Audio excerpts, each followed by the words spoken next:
Our scripture this afternoon is from Colossians chapter 3, verses 1 to 4, New International Version.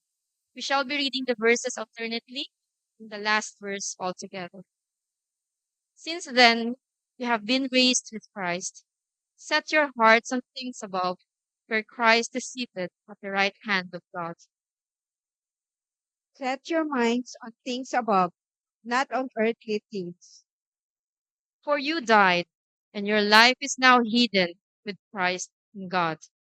Altogether, when Christ, who is your life, appears, then you also will appear with him in glory. Praise be to God for the reading of his words. We now all be seated as we listen to the preaching with Brother Man. During the past weeks, we have listened to the messages of our pastors na hango po sa letter of Paul to the Colossians. Noong November 1, we listened to Pastor Richard with the title Characteristics of Effective Ministers. Noong November 8 po, we listened to Pastor Freddy doon sa message The Struggle of Effective Minister. At noong November 15, we listened to Pastor John with the message Remaining Free in Christ. And noong November 22, just last week, Pastor Dick delivered to us the message Preach to the Believers, Freedom in Christ. So I believe with all these messages, we're now ready also to listen to the message entitled Developing a Heavenly Mindset. All those previous messages po ay hango sa chapter 2 ng letter of Paul to the Colossians. And this afternoon, we'll be starting the message in chapter 3, again, sa letter of Paul to the Colossians. And I believe we'll continue this in the month of December. Sa hapon na ito po ay we'll be listening to the message with the title, Developing a Heavenly Mindset. Ang ating text po ay from Colossians chapter 3, verses 1 to 4. At saglit ko lamang po itong once again basahin. Since then you have been raised with Christ. Set your hearts on things above, where Christ is seated at the right hand of God. Set your minds on things above, not on earthly things, for you died, and your life is now hidden with Christ in God.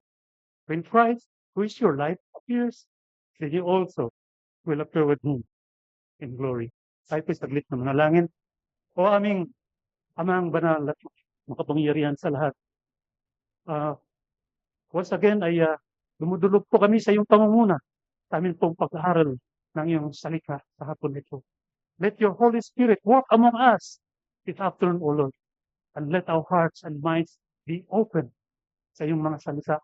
At ikaw ang siyang manguna sa iyong lingkod upang tunay na iyong mga salita ang siya naming may taas at ang iyong pangalan ang siya naming mapapurihan sa hapon na ito.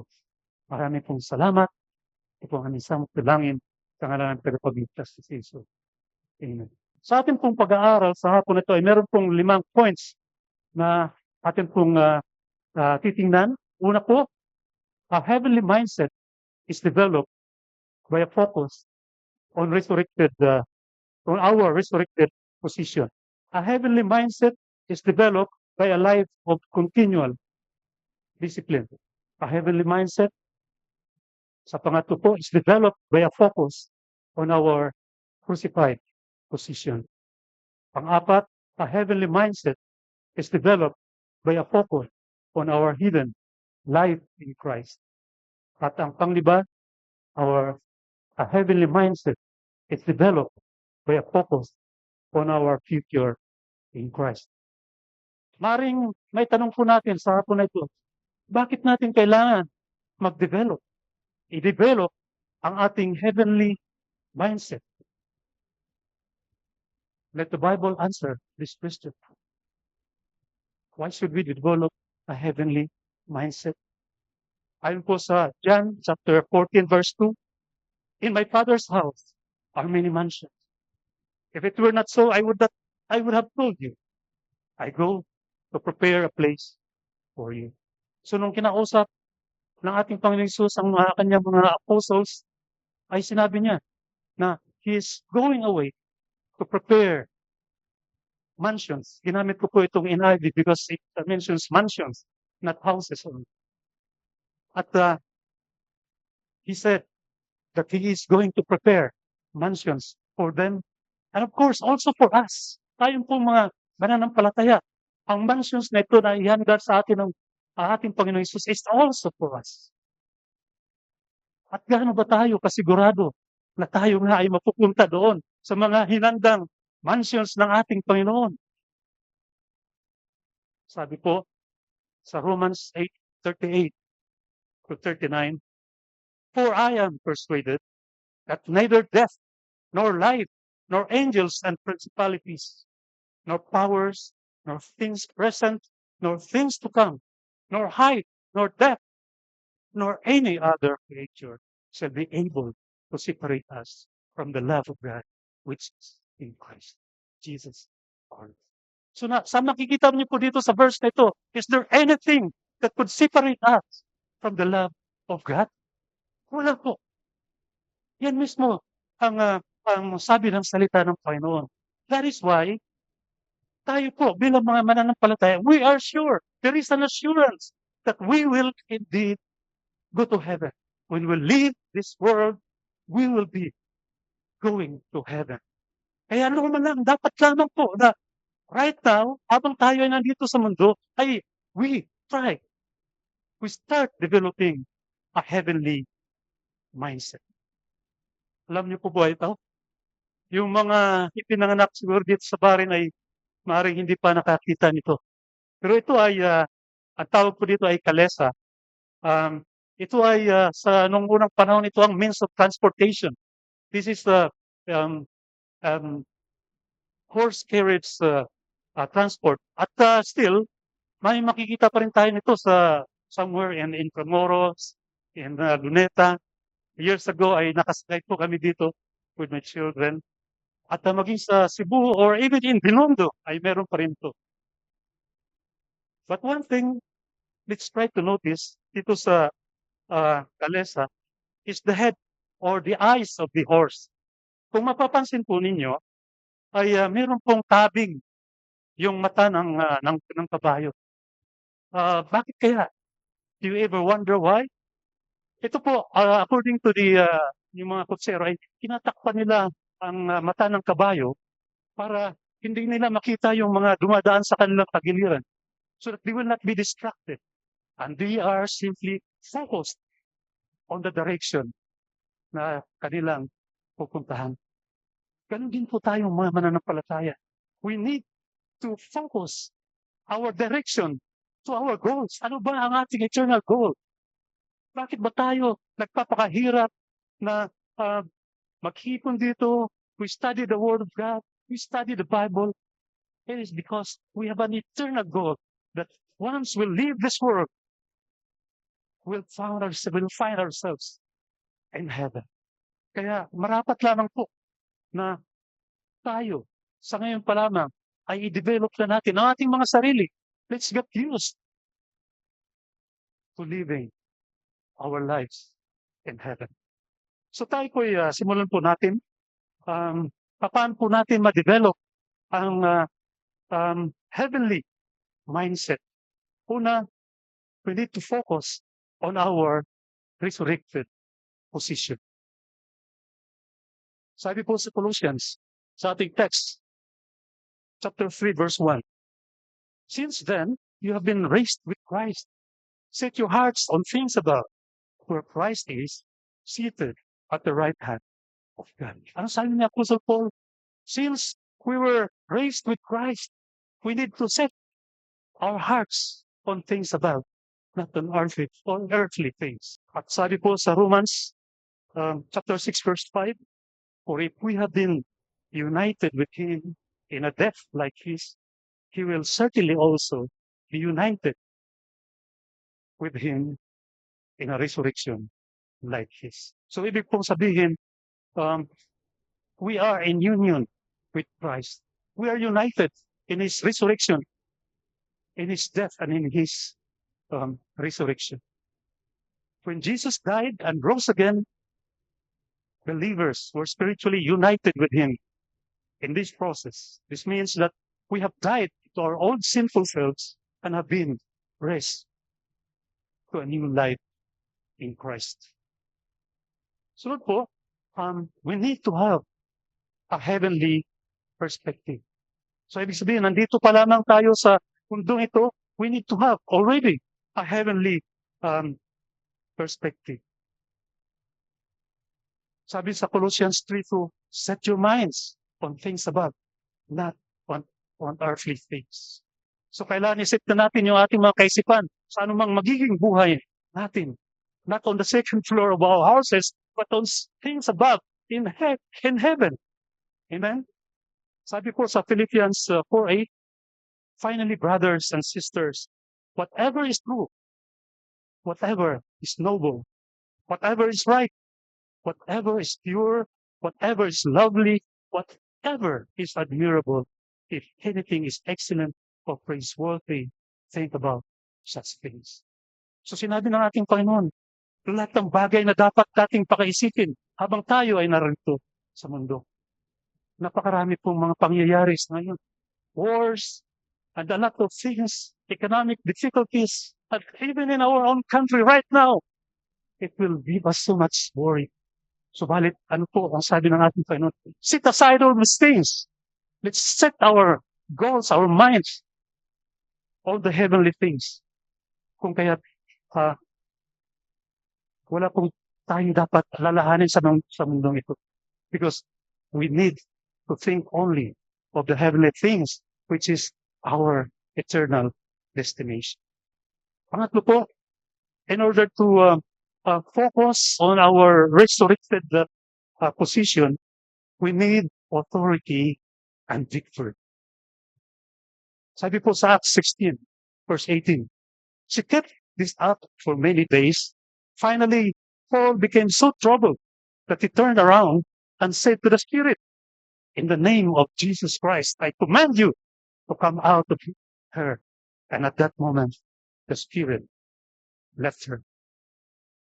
So, dito po, sa pagpapalayas ni Apostle Paul doon sa demon na naroon sa babae, he did not cast out him in his own authority. He has the authority that was delegated to him by God. Kung kaya he successfully let this demon leave the woman. So, did Paul have a special authority on himself? No. This authority came from whom he represented. The demon who was able to cast out the demon, and that demon leave the girl. So we are ambassadors of God. He delegated to us some powers, and he even delegated to us, we can even trample snakes and scorpions. Ibig sabihin, we have authority towards the enemy, our enemies, yung mga kampon ni Satanas. We have that authority. So it is only a matter of exercising this authority so that we can have victory over our enemies. Pangalawa po, in order to have to develop our heavenly mindset, we need a life of continual discipline. Una, by impressing Scripture upon our hearts. Of course, we know, we've been studying how important to study the Scriptures. Dito po sa Deuteronomy chapter 6, verses 6 to 9. Sabi po, these commandments that I give you today are be upon your hearts. Impress them on your children. Talk about them when you sit at home and when you walk along the road, when you lie down and when you get up. Tie them as symbols on your hands and bind them on your foreheads. Write them in the door frames of your houses and on your gates. So the keyword here is to impress. itong word na impressing or to impress. This means make someone feel admiration and respect. Ibig sabihin, we need to admire the importance of the Word of God and to respect the Word of God. Again, another is to fix an idea in the mind of someone. So, ito po yung ibig sabihin, doon sa printing press, in order for the words to be imprinted on sa papel, we need pressure. Kaya nga po, sabi niya, impress them on your children. Pag-usapan kahit saan naroroon at imagine sa verse 8, tie them as symbols on your hands and bind them on your spirits. Alam niyo po, yung mga Israelita hanggang ngayon, they don't do this almost literally. Yung mga Israelita, pagka sila po ay nananalangin doon sa wall, they have this, what we call a tefillin, na meron po silang isang maliit na box na itim, na parang Google camera. At ang laman nito ay scrolls of paper with the words of God. Literally, they follow what the Bible said. At ganun din, they have these frames na may mga words of God. At ito po ay nilalagay nila as told to them in verse 9. Write them on the door frames of your houses and your gates. So literally, they follow this. But of course, sa atin, ngayon, ay ginagawa rin natin ito. In our houses, pupunta ka sa mga Christian homes, may mga posters po with the words of God. So, halos nagagawa rin natin ito. At higit pa doon, mapalad po tayo because in our cell phones, we have the Word of God. Kahit saan po tayo naroroon, dala-dala natin actually ang salita ng Panginoon. Kaya ngayon sa panahon na ngayon, pag sinabi mong, magantay ka lang okay lang, kahit tagalan mo. Sabay kuha ng cellphone, and then, tinitingnan po natin. Ang nakakalungkot na is, we are busy of other things. Hindi natin, natutupad ito, ang sinasabi. Dahil, pag kinamit po natin yung ating cellphone, ay, ang tinitingnan natin ay yung latest, my day ng ating mga contacts. Latest, Facebook post ng ating mga kaibigan at the latest offer ng Time or other apps na nagtitinda ng mga goods. Yan po ang ating buhay. At pangalawa po is a life of continual discipline. Sumunod po ay to develop a consistent prayer life. Of course, prayer. Dito po sa ating church, we have discussed this. Alam natin ang kahalagahan ng prayer. And I have even delivered a message about this spirit-led prayer. So we need to have a consistent prayer life. Sabi po sa Colossians 4:2, devote yourselves to prayer, being watchful and thankful. Alam niyo po noong November 18, noong nakalipas na November 18, there was a prayer breakfast, national prayer breakfast that was held in Malacanang. And alam nyo kung sino ang guest? Walang iba kundi si Pastor Peter Kanchi. At kilala natin si Peter Kanchi. At ang kanyang message sa mga government officials, mga tataas to government officials, was a very simple message. And he talked about the importance of prayer. Ang sabi niya, yung mga apostles ng ating Panginoong Hesus ay hindi humingi para sila ay turuan kung paano to perform miracles. Hindi nila hiningi, naturuan sila how to make the blind see. Hindi nila hiningi, naturuan sila how to preach. Ano po ang hiningi ng mga apostles? They asked Jesus Christ how to pray. At kaya nga po, tinuro ng ating Panginoon yung the Lord's Prayer. At I don't have to explain to you dahil ito ay alam na alam natin. Kabisado natin ito, yung Lord's Prayer. At meron pa siyang isang binanggit sa kanyang message ay yung tungkol sa the 3 miracles that happened during World War II. Oh, yes, during World War II. Alam niyo po yung siguro na may nakapanood sa atin dito yung pelikula na Dunkirk. Dunkirk is a beach somewhere in France. Nung May 18, May 26, 1940 to be exact, yung Allied forces, 320,000 of them, ay napalibutan ng army ni Hitler. And they fear na sila ay malilipol na lahat. It was, nung malaman ito ni Winston Churchill, the Prime Minister of England during that time, pumunta siya sa King of England at sabi niya, the most that we can save out of these soldiers will be 40,000 and the rest will be annihilated. Dahil napalibutan na po ng mga German army, yung Allied forces, English and the French army together with the Belgian army. At ang sabi ni King George, he summoned the entire nation of England. At sabi niya, pumunta tayo lahat sa church. Of course, yung mga iba dati hindi naman pupunta sa church. But during that time, all the English people went to churches and they prayed. At alam niyo po ba kung ano raw ang tatlong miracles that happened during that week? Una, Hitler hesitated to attack his Allied forces for unknown reasons. Huminto si Hitler. Pinagutos niya na huwag lumusob yung kanyang army. At ang pangalawa pong miracle, there was a very bad weather during that time. Kung kaya't yung kanilang airplanes na tinatawag na Luftwaffe ay hindi po maka-atake doon sa beach because of the bad weather. So pangalawang miracle. At yung pangatlong miracle po, kinabukasan, gumanda ang panahon.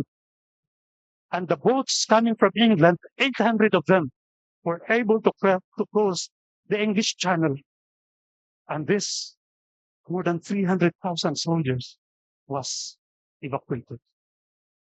And that was the three miracles in Dunkirk. Miracles still happen. Amen? Until now, when we pray, we can ask for miracles from God. So yan po ang kahalagahan ng panalangin.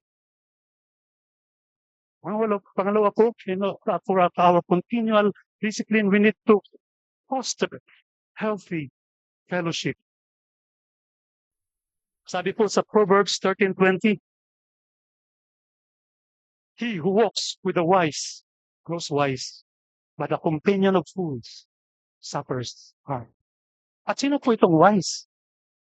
Let's ask the Bible, who are the wise people? Sabi sa Proverbs 9:10, therefore, the wise are people who fear and honor God. Sino daw pong wise?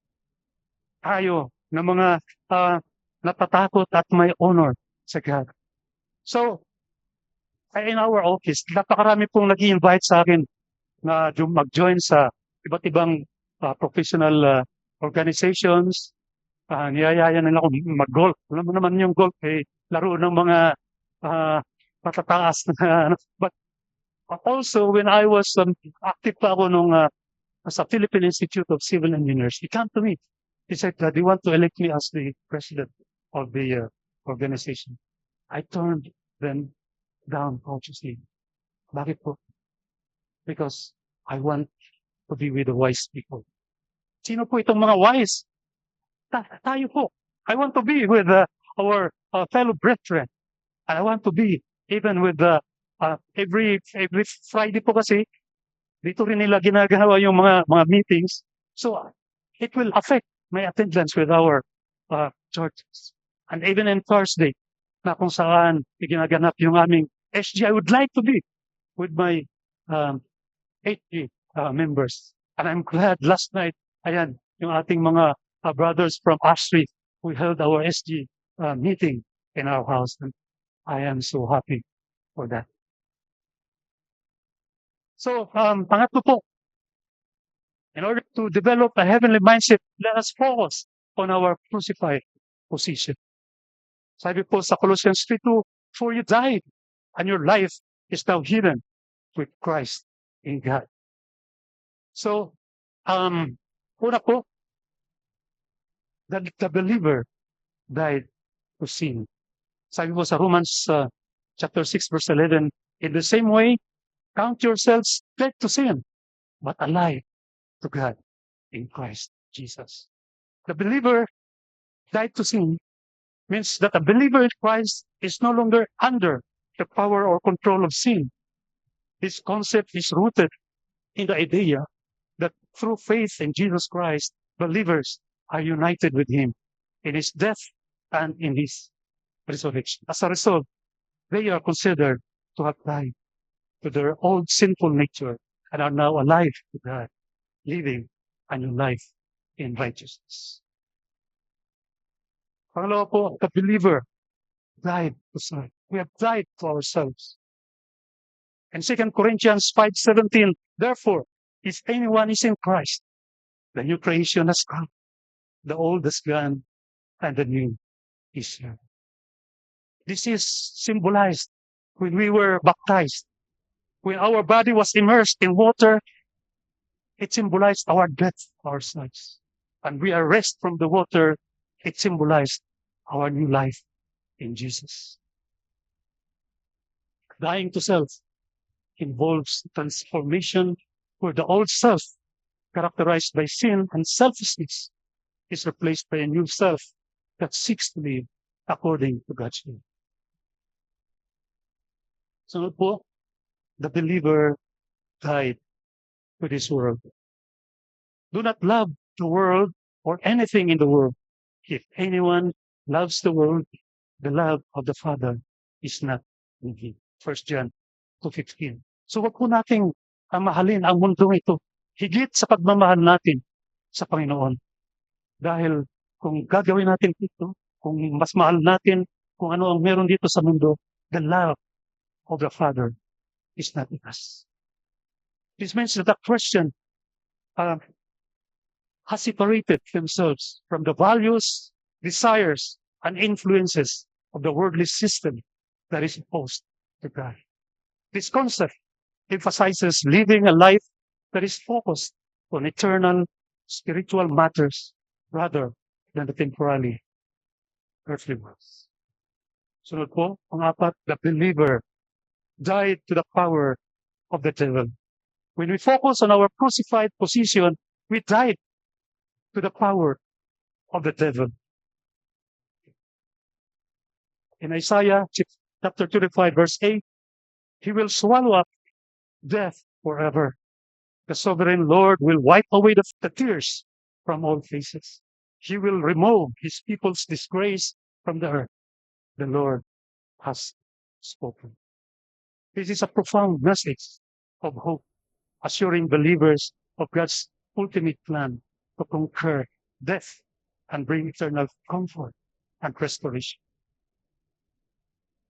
So pang-apat po, sabi sa Colossians chapter 3 verse 2, for you died and your life is now hidden with Christ in God. So pang-apat po is to focus on our hidden life in Christ. So pang-una-una po is that when we think of our hidden life in Christ, this is a reflection of protection. We are protected by Him. Sabi po sa Psalms, from the words of David, verses 4 to 5, even though I walk through the darkest valley, I will fear no evil, for you are with me. Your rod and your staff, they comfort me. You prepare a table before me in the presence of my enemies. You anoint my head with oil. My cup overflows. So this is what David said. Even in the face of death, or even in the face of his enemies, he was feeling comforted because he was comforted by the shepherd who protected him with his rod and staff. Ganon din po tayo. We should think na our life is hidden by Christ. Tinago niyo po tayo.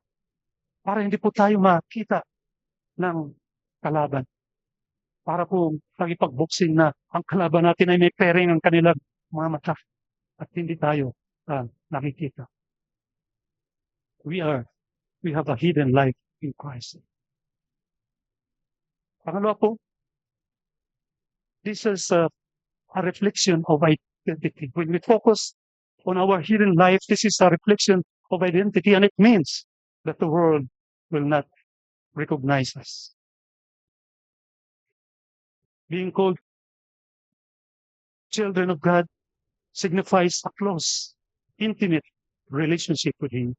It means we are part of His family, not just in name, but in reality. This status is a gift of God for us, His love and grace for us. So, 1 John chapter 3, verse 1. See what kind of love the Father has given to us, that we should be called children of God. And so we are.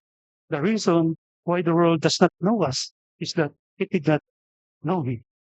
So when we are hidden, our life in Christ, the enemy would not be able to recognize us anymore, because they themselves do not recognize God. So panglima po, sabi po sa Colossians chapter 3, verse 4, when Christ, who is your life, appears, then you also will appear with Him in glory. Colossians chapter 3, verse 4. So we need to study our future in Christ. Dahil eventually we'll be living with Him in heaven. Di po ba? So dapat lamang alamin natin. Looking forward to that kind of life. So we need to study. At ang study daw po ng about the end times is the study of eschatology. So ito po, this is a new word, but it says that this is about the study of the end times. Eschatology is very important because God has given it to us to help us prepare for and have an eager expectation of the future. John says that there is a blessing for the one who reads, hears, and takes to heart the words of prophecy in the book of Revelation. Those who study Revelation and the doctrine of the end times have a double blessing. It helps them to keep a heavenly mind, a mind consumed with the preparation for Christ's coming. So, sinasabi po dito, ayon po sa Revelation chapter 1, verse 3, blessed is the one who reads aloud the words of his prophecy, and blessed are those who hear it and take to heart what is written in it, because the time is near. Indeed, brothers and sisters, the time is near. Yung mga signs sa mga ating panahon ngayon. At ang sabi ko, we need to focus on our future in Christ. There should be no doubt about this. If you are doubting about this, then you need to examine yourself, because this will certainly come. Darating at darating ang pagkakataon na ito kung saan babalik ang ating Panginoon at siya'y ating sasalubungin, and we will be with Him in heaven. Kung kaya't marapat po lamang na pag-aralan po natin yung ating future with Christ. Ang nakakalungkot lamang po, when it comes to Revelation, ay yung ating, the Christian world is that one on the idea of what will exactly happen during the end times. Maraming iba't ibang mga idea about this. But we should set this aside. We should study this Word of God, dahil kailangan natin pong ihanda at malaman natin what will happen in the future sa pagbabalik ng ating Panginoon Jesus. So, darating din po tayo doon dahil yung iba sa atin ay nagbabasa ng Bible and Revelation being the last. At dapat makita natin din ang kahalagahan about studying the Word of God in Revelation. At ang pangalawa po, our focus for the future in Christ is by practicing the Lord's Supper. I don't have to elaborate more on this. Pastor Freddy, in every end of the month, ay naririnig natin something about this. But, the Lord's Supper is not only a look back at the cross, but it is also meant to be a look forward. We are looking forward to the coming of our Savior. We should practice this often to keep our hearts ready for our Lord's appearance. So, sabi po sa 1 Corinthians 11:26, for whenever you eat this bread and drink this cup, you proclaim the Lord's death until come. So this is also a reflection of renewal. The Lord's Supper provides an opportunity for self-examination and repentance. By reflecting on our lives and seeking forgiveness, we renew our commitment to live according to Christ's teachings and prepare ourselves for His future coming. So, tayo pong mga Filipino ay mahilig po tayo na mag-associate ng scent sa isang bagay. Kaya halimbawa, Ortiz family and Sister Winnie galing sa US. Sabihin natin, amoy USA. Di po ba?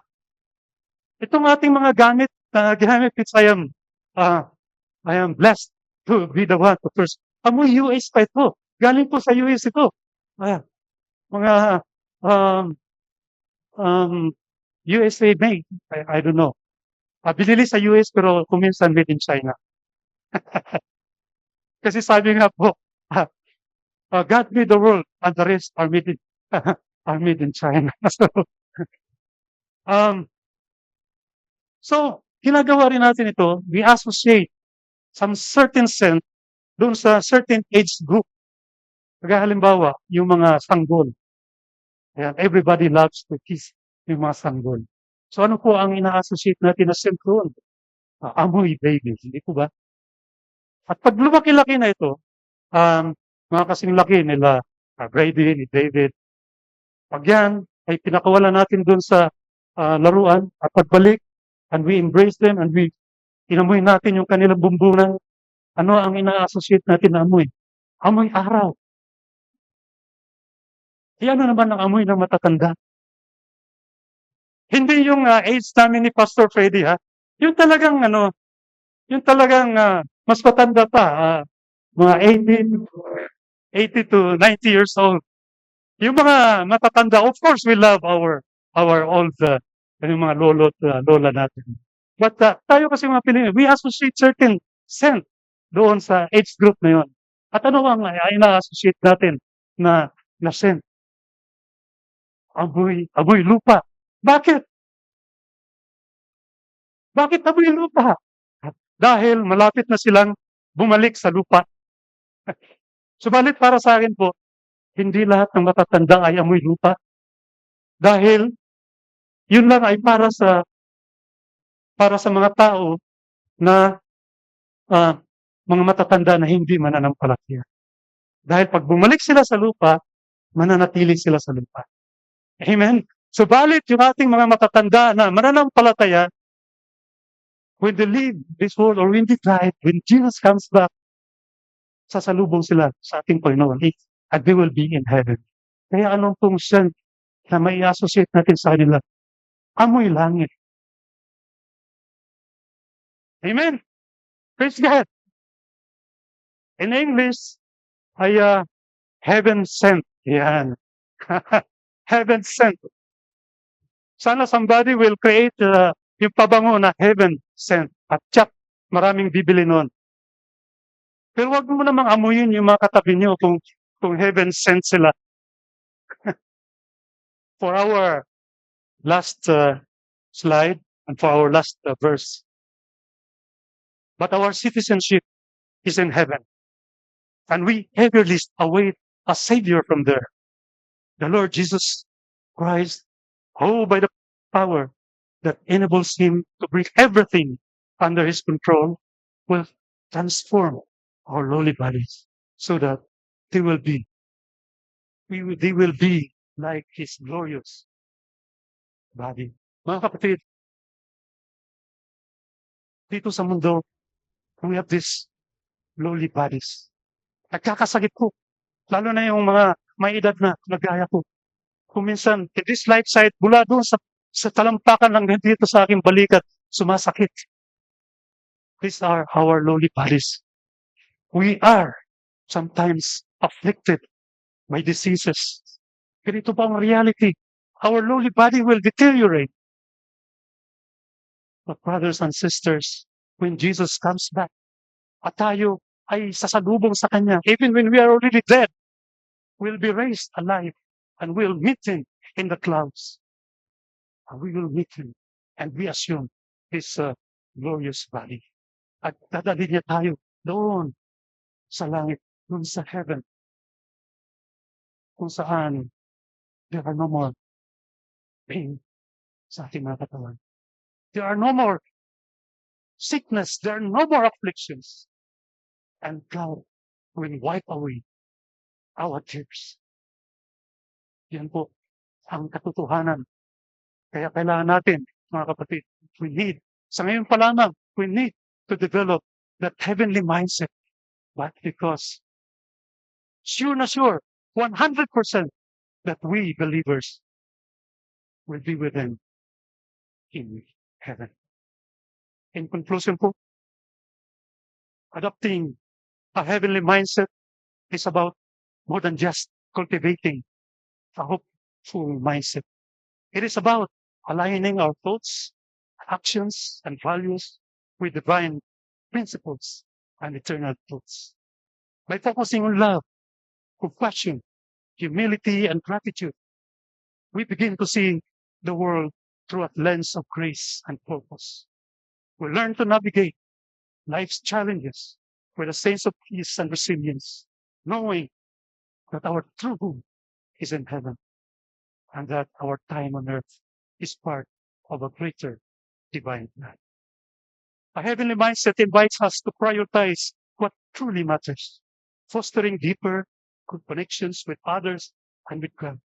It empowers us to live our faith authentically, to extend kindness and mercy, and to find joy in the midst of trials. May we continue to grow in our heavenly mindset and experience the fullness of God's grace and purpose in our lives. Let's pray. Our Heavenly Father, may your word take root in our hearts and transform our thoughts and actions. Fill us with your love, compassion, and grace so that we may reflect your light in all that we do. Guide us to live each day with purpose and faith, always seeking to glorify you. May your Holy Spirit be with us, empowering us to live out the heavenly mindset we have learned about. Bless each one of us here in Acts Church, and may we be a testament to your goodness and mercy in our daily lives. We thank you, Lord, and we lift this prayer in the name of your Son, Jesus Christ. Amen.